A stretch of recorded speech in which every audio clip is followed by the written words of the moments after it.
So if a system is open, non-reacting, and steady state, you start with the original mass accounting equation of mass, sum of mass in, sum of mass out, sum of mass generated, minus the sum of the mass consumed, is equal to the rate of change in mass.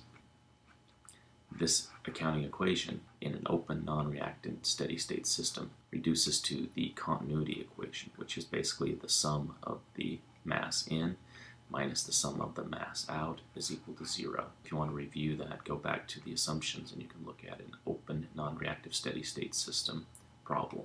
In this lecture, we will discuss systems with multiple inlets and multiple outlets. So a system with multiple inlets and multiple outlets, you have a system, let's say it's this mixing tank, and you have mass flow coming in 2 streams and going out in 1 stream. That's multiple ins and can be multiple outs. So let's try this sample problem that shows a multiple in and a multiple outlet example.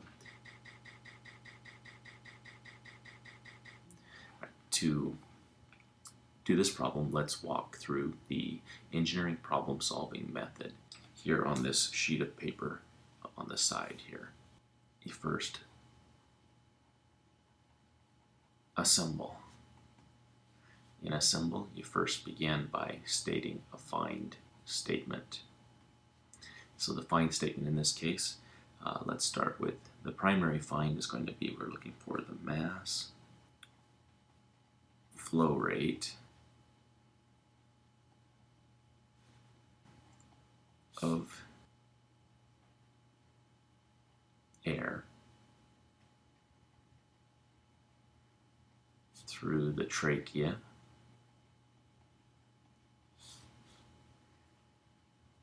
and in the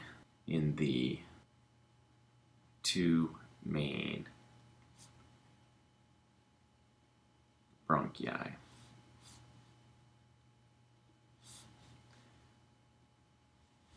So that's our find, and then we need to draw a diagram. In this case, I'm going to draw a block diagram which will represent the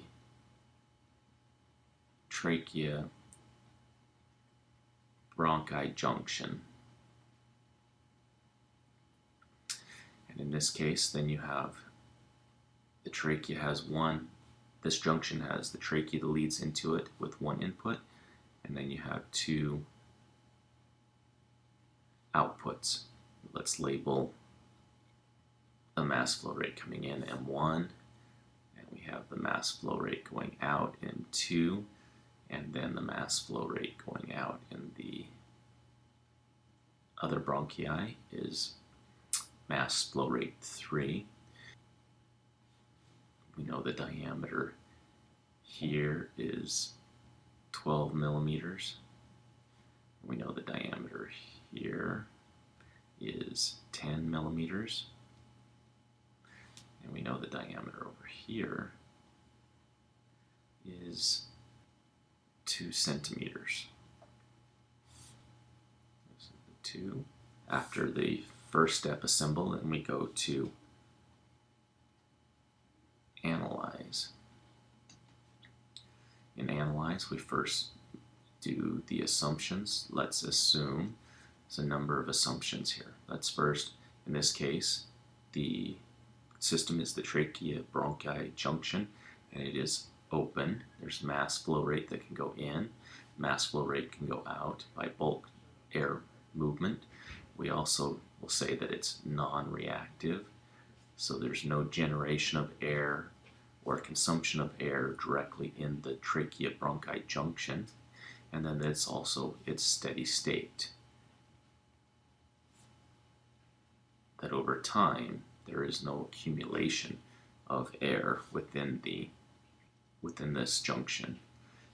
Then let's set up a basis. Let's make the basis for this problem, given in the problem, be the M flow rate 1, which we know is equal to V dot times the rho of the air. And we're given these in the problem that rho A is equal to 1.2 grams per liter, and v dot 0.5 liters per second, which is equal to 2 seconds, which is equal to 0.25 liters a second. So m1 dot was equal to 0.3 grams per second. Also in a symbol here, you can also list your important variables. In this case, we're going to use m1 dot for the flow rate in 1, m dot 2, and m dot 3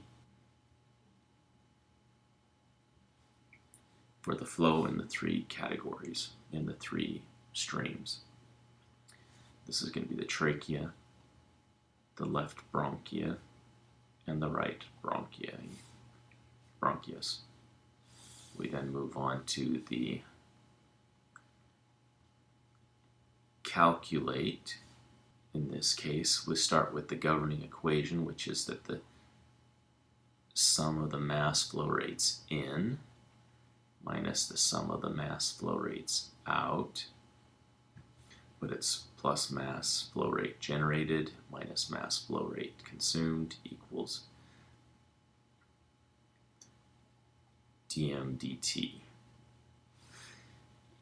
But now, though, we know that the system is open, reactive, or non-reactive, and steady state.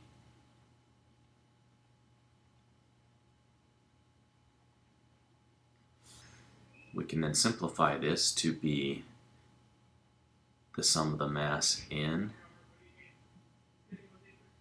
minus the sum of the mass out is equal to dm dt is equal to 0 because it's steady state, which is the continuity equation.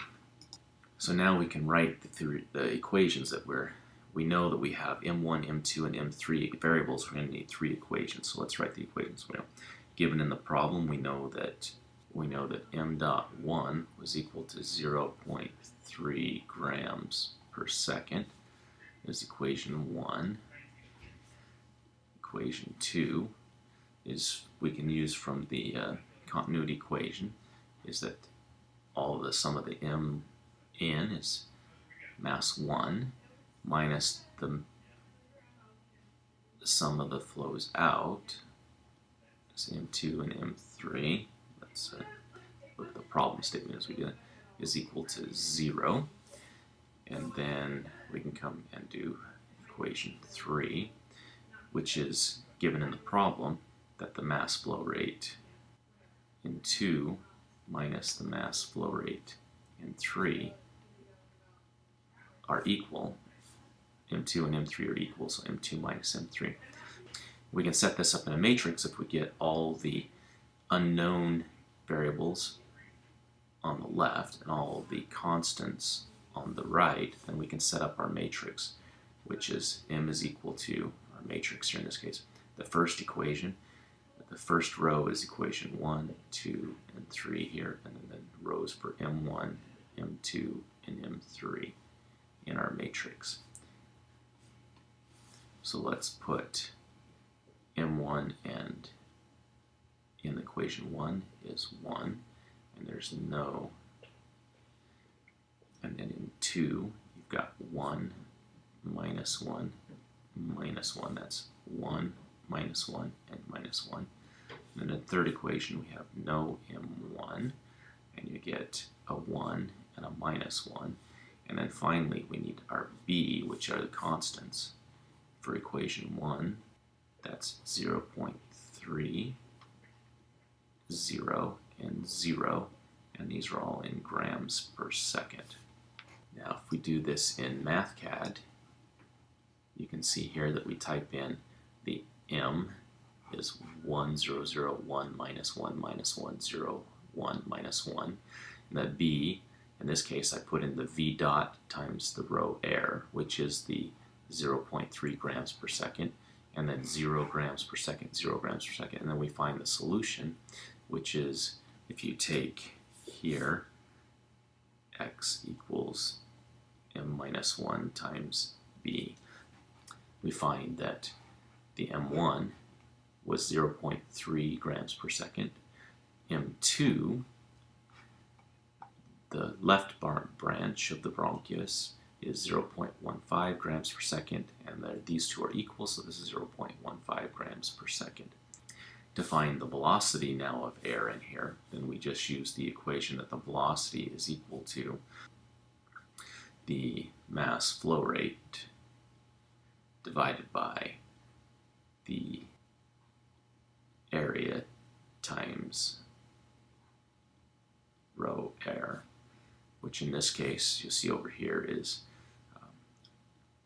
4 times x, which is the variable holding my mass flow rate. So that's 4 times mass flow rate times pi over pi times the diameter of the trachea or the two bronchi squared times the rho of air. And you'll find that for the trachea it's 78 centimeters a second. In one bronchi it's 159. So this is going to be in the smaller bronchus, and then the larger one is 110.5 centimeters per second. We can finalize this by indicating that the flow rates in the left and the right bronchi are each 0.15 grams, giving a velocity in the right bronchus of about 111 centimeters per second, and the left bronchus 159 centimeters per second. It makes sense that the air would have a higher velocity in the narrow bronchus. The mass flow rate through the trachea is 0.63 grams per second. And if we plug our results back into the initial equation, the continuity equation, m1 minus m2 minus m3 equals 0, we get that 0.3 grams per second minus 0.15 grams per second minus 0.15 grams per second is equal to 0, which checks.